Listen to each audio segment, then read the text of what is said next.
Hello everyone, I'm Giuseppe from Silence and Other Sounds. In this video, I would like to show you some interesting sound design capabilities of one of the two instruments that are featured in Cartago, our latest library in collaboration with sound designer Stefano Maccarelli. We are certainly known for a number of very popular libraries like Ethera, Elements, Kepler, and many more. As I said, Cartago features two main instruments. The first one is called the acoustic percussion sequencer, which we have covered in some of our previous videos that you can find on Stefano's channel as well.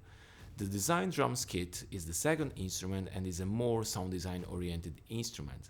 And its main peculiarity is that you can create your own drum kits with the available sound that comes with the library with a huge degree of versatility as I'm going to show you right now. So let's start. And the instruments that you see here, as you can read, is called DDK XX Kit Cleared.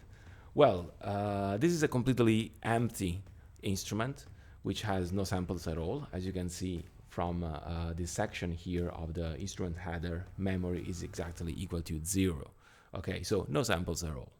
Well, there are so many other presets for the design drums kit and for the acoustic percussion sequencer as well, where you can that you can use just straight out of the box to create music. But if you want to create your own custom kits and experiment with sound design, this is the first step to take that I would recommend, to start from this kit right here that is completely empty, and it's up to you to fill it with sounds.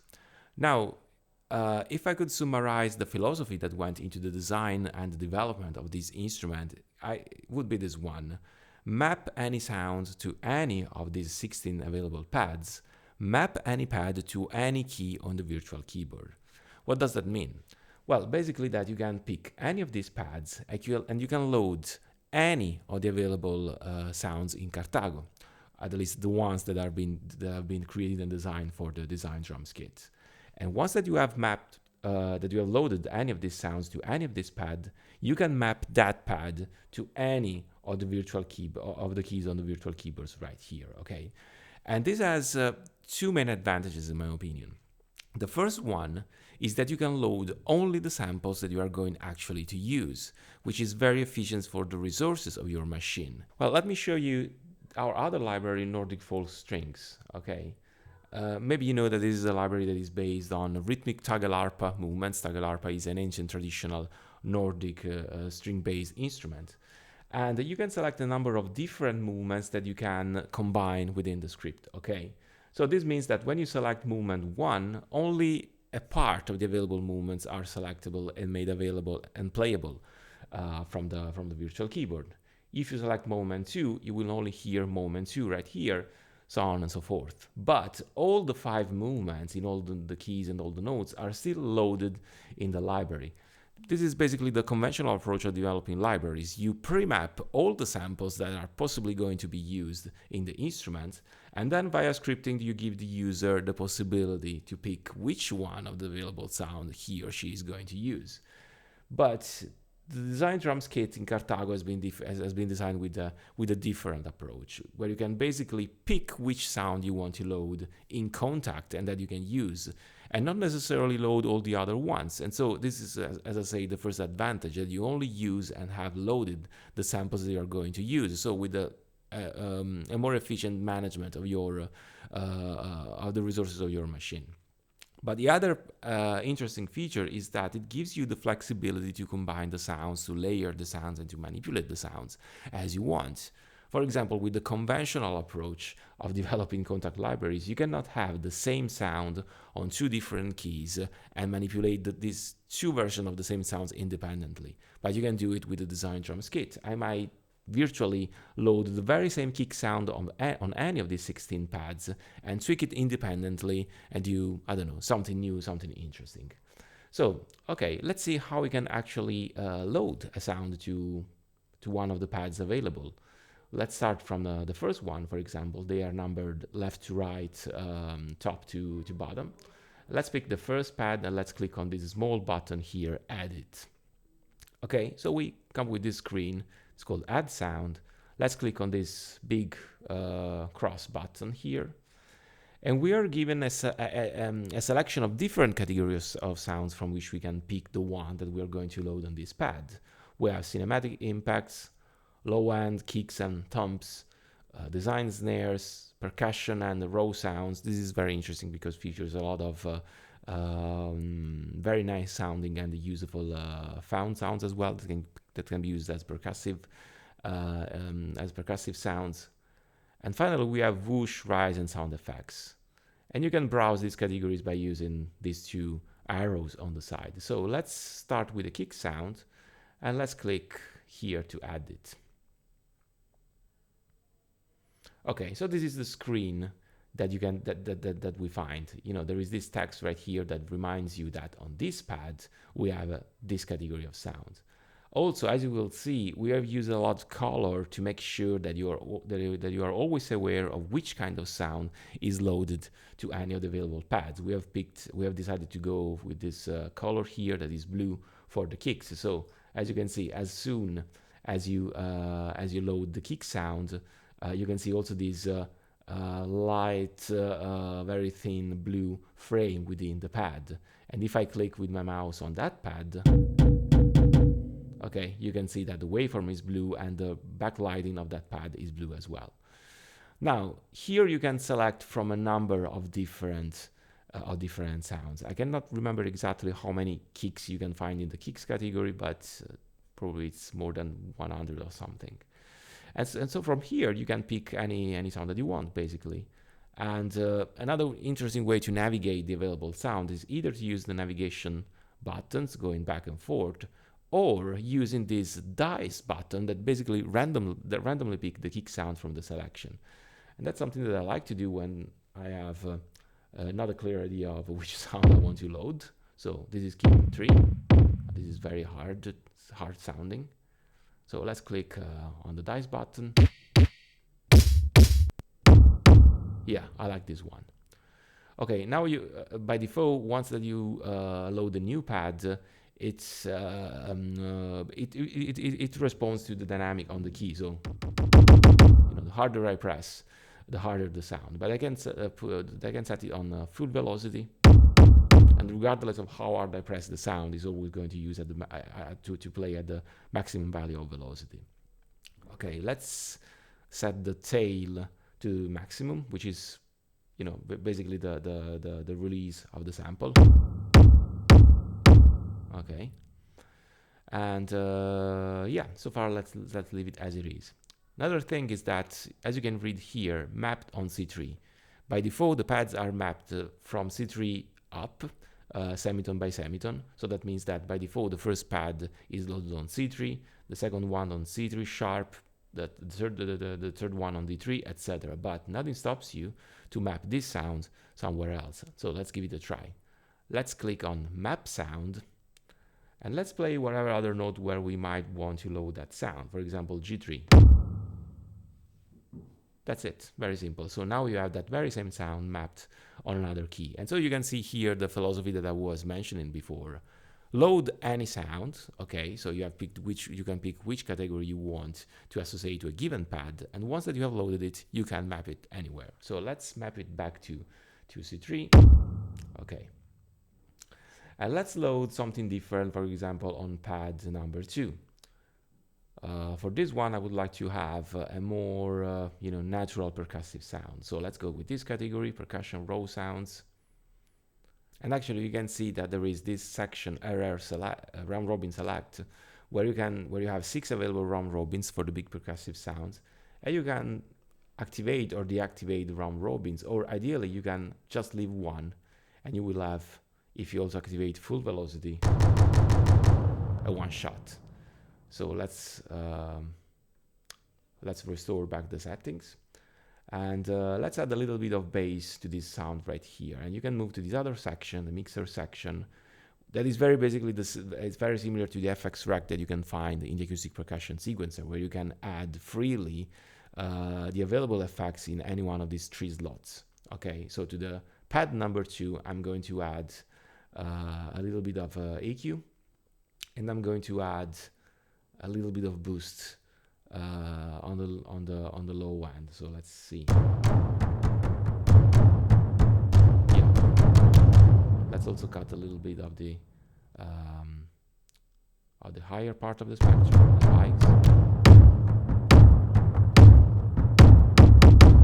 Yeah, now I sound like as they sound together. Now let's say that I want to have these two sounds on the very same key, and what I can do is to use map sound for the percussive sample and map it on C3 where I have the kick sound. Now you can see that the yellow, which is the color of the percussion, overtakes the color of the kick on the virtual keyboard. Okay, unfortunately in Contact you cannot use multiple color for the same key, so this is unavoidable. But you can see from the pads right here, when I just play C3, it plays both the samples, but you can still hear them independently, just clicking with the mouse on the pads. So let's load something else. For example, a snare on the third pad. Let's go here, and let's try a little bit with the dice button. Yeah, I like this one.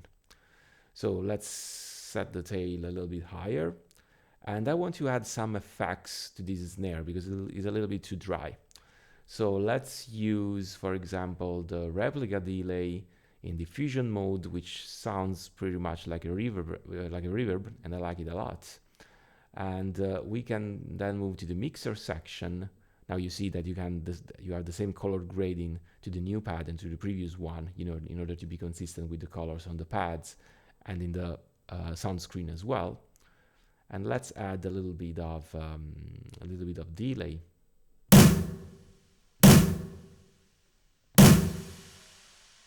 Yeah, maybe a little bit too much. So let's cut a little bit the low pass.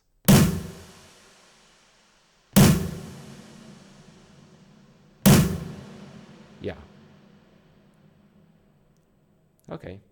So I already have some interesting sound right here.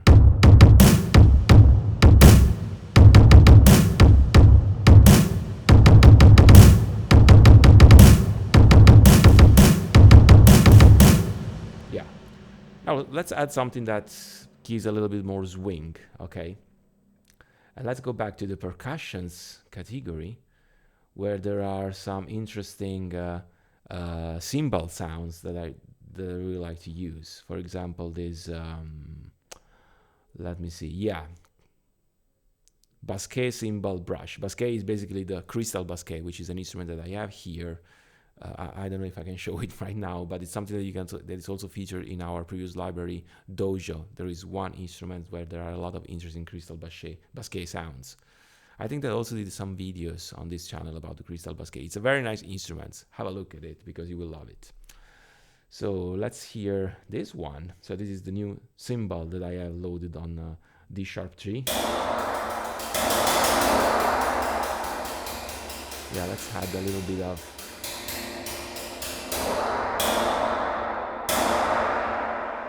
yeah, let's decrease the volume a little bit. Yeah, this should work.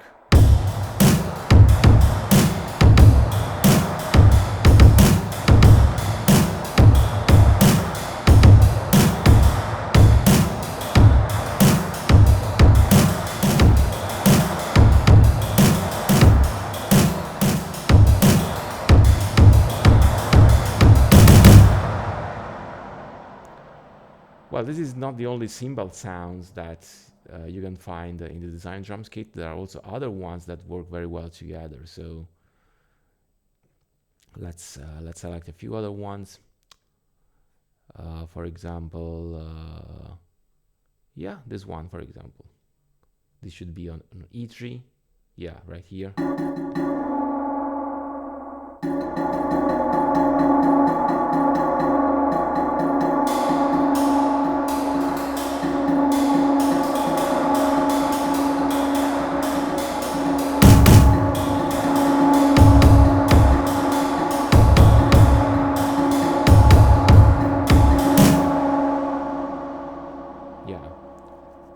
And now we can add maybe a little bit of found sounds that can add a little bit of ticking percussion kind of thing that can help the groove to swing a little bit more. So again, let's go to this category. And well, if you move down the menu, you can see all these this selection, these entries, which are pre-tagged with the row, which means that it's a found sound and it's not multi-sampled. It's just a simple one shot. So let's see what we can use here. Well, maybe, yeah, wood tick, for example.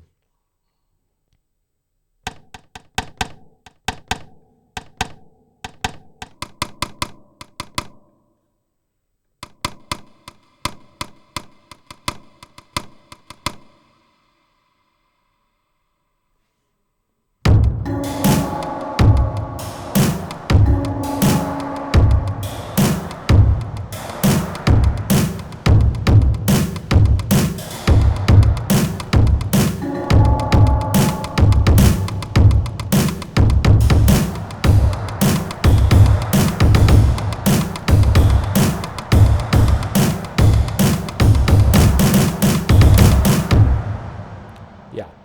So as you can see, I mean, given the quality of the sounds that you are given, you can experiment a lot. Now I'm completely improvising. Okay, I'm just picking the sounds as they come to my mind.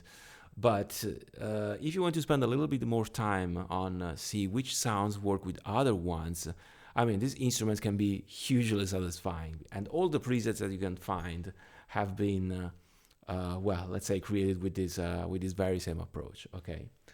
So let's add on this pad something different. Maybe let's go with the whoosh, rise, and sound effects category.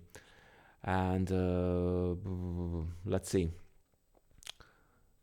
Yeah, maybe let's use this one, this fire whoosh. Yeah. So.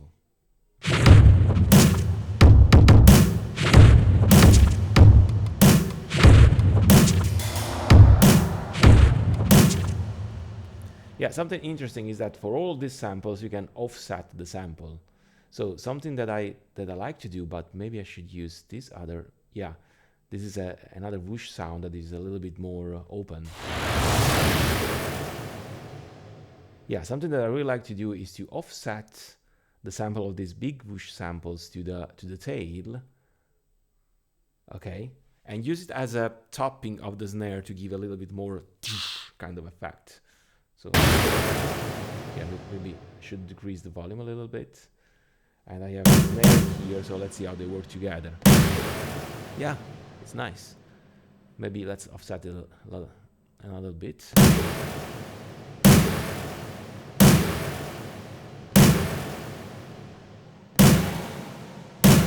See, yeah.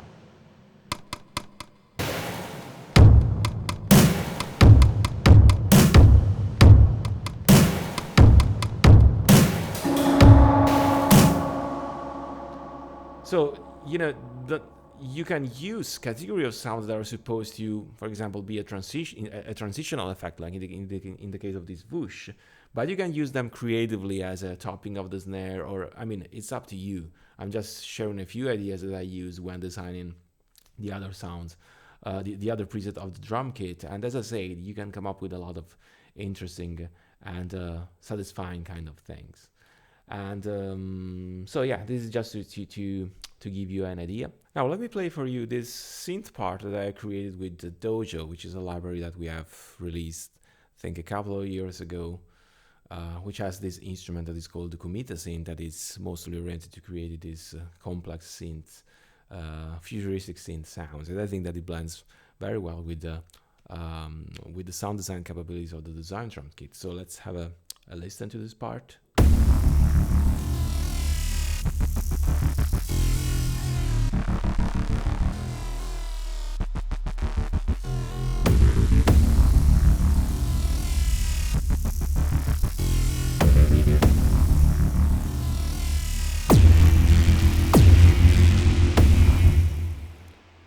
Well, for this one, I have selected this preset of the design drums kit that is dark organic, which has this sort of menacing kind of drum sounds.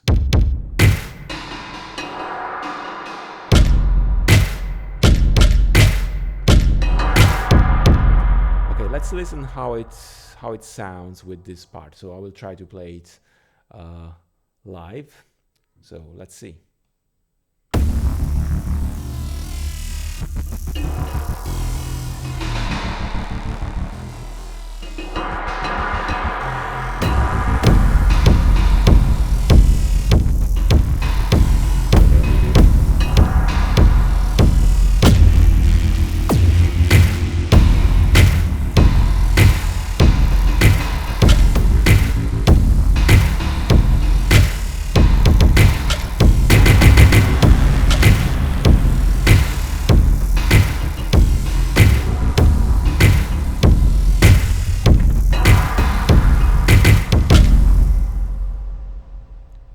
Yeah, I really like how the organic, let's say, peculiarity of these sounds blends with the more high-tech kind of nature of these synthetic sounds from the Kumite synth.